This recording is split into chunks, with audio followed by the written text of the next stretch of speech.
नमस्कार। बागेश्वर धाम पीठाधीश्वर और चर्चित कथावाचक पंडित धीरेन्द्र कृष्ण शास्त्री इन दिनों सामूहिक विवाह में व्यस्त हैं। वे हर साल जरूरतमंद परिवारों की कन्याओं की शादी कराते हैं। पंडित धीरेन्द्र शास्त्री खुद भी अविवाहित हैं और कई बार जल्द ही शादी करने की बात कह चुके हैं। देश की एक अन्य विख्यात कथावाचक और मोटिवेशनल स्पीकर जया किशोरी से उनकी शादी की काफी चर्चा होती रहती है। इन दोनों की शादी को लेकर जब तब अफवाहें उड़ती है। इन अटकलों पर पंडित धीरेन्द्र शास्त्री कई बार सफाई दे चुके हैं। वे तो जया किशोरी को अपनी बहन जैसा तक कह चुके हैं। अब इस मामले में जया किशोरी का बयान भी सामने आया है। जया किशोरी ने इसे सरासर झूठी बात कहकर ऐसी अफवाहों पर अफसोस भी जाहिर किया है। मीडिया रिपोर्ट के मुताबिक धीरेन्द्र शास्त्री से अपनी शादी को लेकर जया किशोरी ने कहा कि शादी की बात तो दूर, मैं उनसे आज तक मिली तक नहीं हूँ। यह बात सुन सुनकर मैं परेशान हो चुकी हूँ।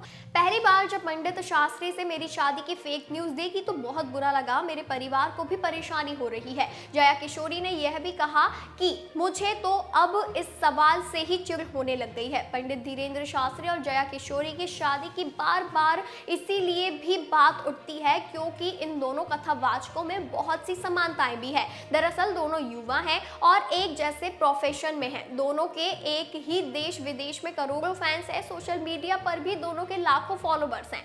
जया किशोरी देश की शीर्ष मोटिवेशनल स्पीकर में है, वहीं पंडित शास्त्री शीर्षस्थ कथावाचक है। जया किशोरी अपने YouTube चैनल के माध्यम से भी लोगों से जुड़ी रहती हैं। जया किशोरी और पंडित धीरेन्द्र कृष्ण शास्त्री दोनों काफी कम उम्र में शोहरत की बुलंदियों पर पहुंच चुके हैं।